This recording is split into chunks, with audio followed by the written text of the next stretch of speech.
can protect you from today's toxic environment and thereby lower your risk of degenerative diseases such as cancer, diabetes, and heart disease.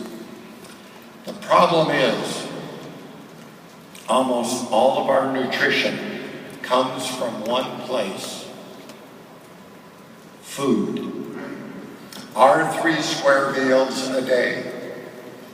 Unfortunately, today's food is not what it used to be. There are 2 major problems. First, what's not in it, and second, what is in it. What do I mean by that? Well, to begin with, most of our foods are provided to us by a food industry that puts profits ahead of the customer. The problems begin on the farm, where intensive industrial farming has been implemented to maximize output, such as monoculture and the overuse of artificial fertilizers, which supply only a few of the elements that support life. In this practice, there is far too little concern for the health of the soil and the true nutritional content of the vegetables, fruits, or meat products. All around the world, our soils have been depleted of nutrients that were built up over hundreds of thousands of years. The nutrition-rich topsoil needed to grow our food is disappearing at an alarming rate. Agricultural authorities at the United Nations estimate that we are exhausting the nutritional elements of the topsoil at rates up to 100 times faster than it can regenerate. In a misguided attempt to compensate for this wholesale abuse of the soil, billions of pounds of fertilizer are dumped on croplands every year, but they generally replace only 3 nutrients: nitrogen, phosphorus, and potassium. We need many other elements and compounds, about 40 of them, to enable our cells to function properly. We need them in our diet. They cannot be made by the body. When foods are deficient in important nutrients, our bodies end up substituting them with similar but less functional or even harmful non-life elements, and incorporate them in our cells and tissues in place of the nutrients they need. For example, radioactive strontium will be taken up by the body to make up for a calcium deficiency. Likewise, when we're deficient in healthy fats, the cells will substitute them with unhealthy trans fats. And an even greater problem than nutrient depletion from the soil is the amount of nutrition lost from food products during harvesting, transportation, storage, and processing. Some crops are harvested before maturity in an attempt to have supermarket produce achieve a longer shelf life. Those fruits and vegetables may last longer and look better, but they haven't been allowed to develop their full nutritional value. The next step, getting food from the farms to the people, contributes further to the loss of nutrition. Most of us now live in large cities, far from the farm. That means fresh food must travel across the country, and in many cases, around the world. Of course, when food spends that kind of time in transportation and storage, it also means the additional loss of nutrients. Then there is food processing. It makes the job of the merchandiser much easier but comes at the expense of the consumer. Processed foods may be easier to ship and have a longer shelf life, but so many nutrients are left behind in the factory. So is most of the taste. A recent study from Canada compared a range of staple foods, including potatoes, tomatoes, bananas, apples, onions, broccoli, and more, finding nutrient losses in all of them. Over the past 50 years, for example, the average potato has lost 100% of its vitamin A, 57% of vitamin C and iron, 50% of riboflavin or vitamin B2, and 28% of calcium, and 18% of thiamine or vitamin B1. Now, let's bring that food from the store to the kitchen and begin to prepare a meal. Cooking results in further loss of nutrients, with reductions of 25% or more. It is a wonder that any nutritional value is still left in our food when it finally lands on our plate. What I've told you thus far is only a quick overview of what's not in our diets. What used to be there and should still be there today. But there is a second and perhaps worse problem. Chemicals and toxics in the foods we eat every day. That's right, one aspect of our daily lives that we hope would protect us and keep us healthy turns out to be another hazard. Our bodies are forced to cope with increasing amounts of toxic chemicals, a misfortunate result of today's industrial farming procedures. Take pesticides.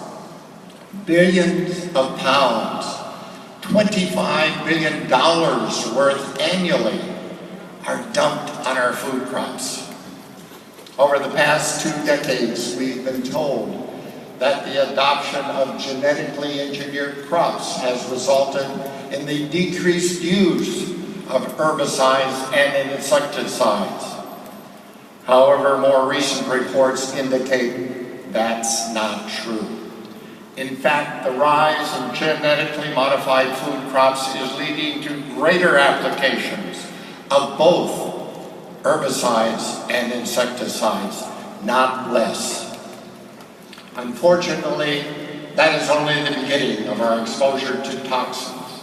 All around you, in the clothes you wear, in the couch you sit on inside your home, and even in the car you drive, every year the toxic sources increase.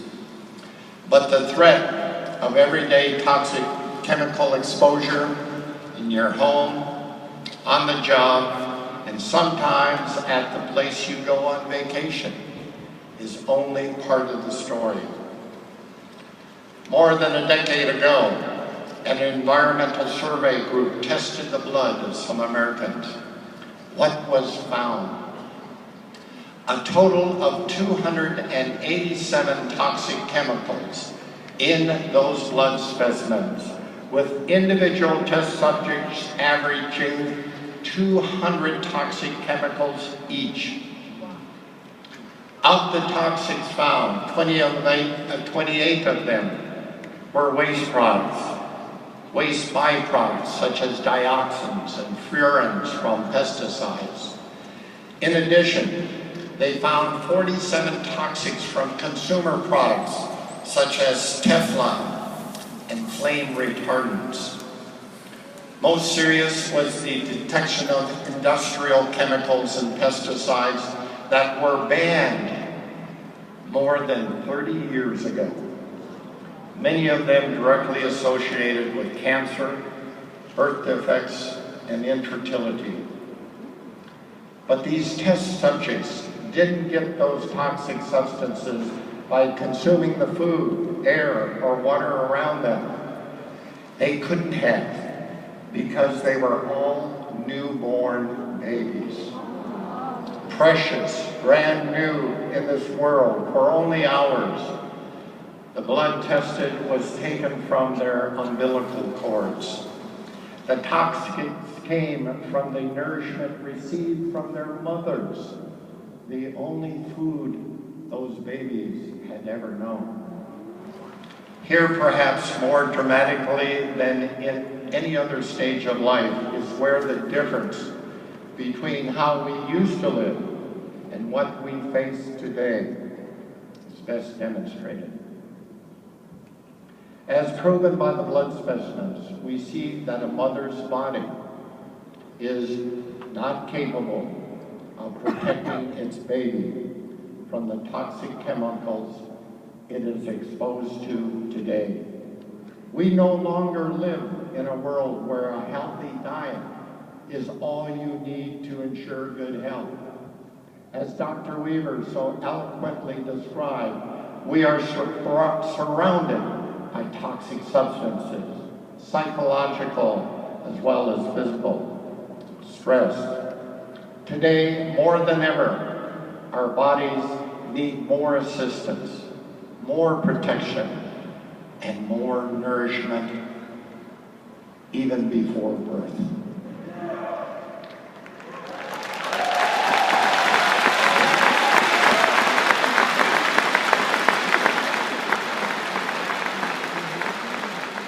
Believe it or not, there's more. Modern technology not only adds toxics to our environment and our food, it also exposes us to chemicals that prevent us from using the nutrients we consume. Many, and I mean many of the pharmaceutical drugs prescribed interact negatively with vital nutrients, sometimes even depleting them. In some cases, like the statin drugs that block the synthesis of essential molecules, coenzyme Q10, and the vital molecule cholesterol, necessary for life. The cure may be actually worse than the disease. From the changes in the earth's soils to how our foods are obtained, and through the characteristics of living in a modern society, we see the results of humankind's power to degrade the environment he lives in. Often, it seems like it's a problem of society itself, too large for us to change. However, the blame for inadequate nutrition cannot be placed solely on others. In many cases, poor nutrition is largely a matter of bad lifestyle choices. We know what foods are most nutritious, but because we're too busy or don't have enough time, we opt for convenience instead. When diet researchers asked almost 2,000 adults what the most important consideration was in choosing lunch, convenience and taste ranked well above health. In fact, health ended up dead last.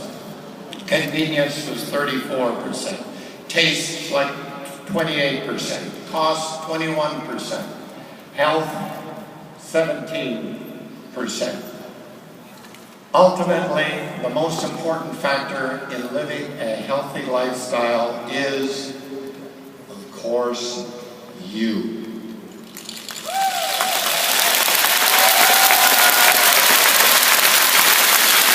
USANA supplements.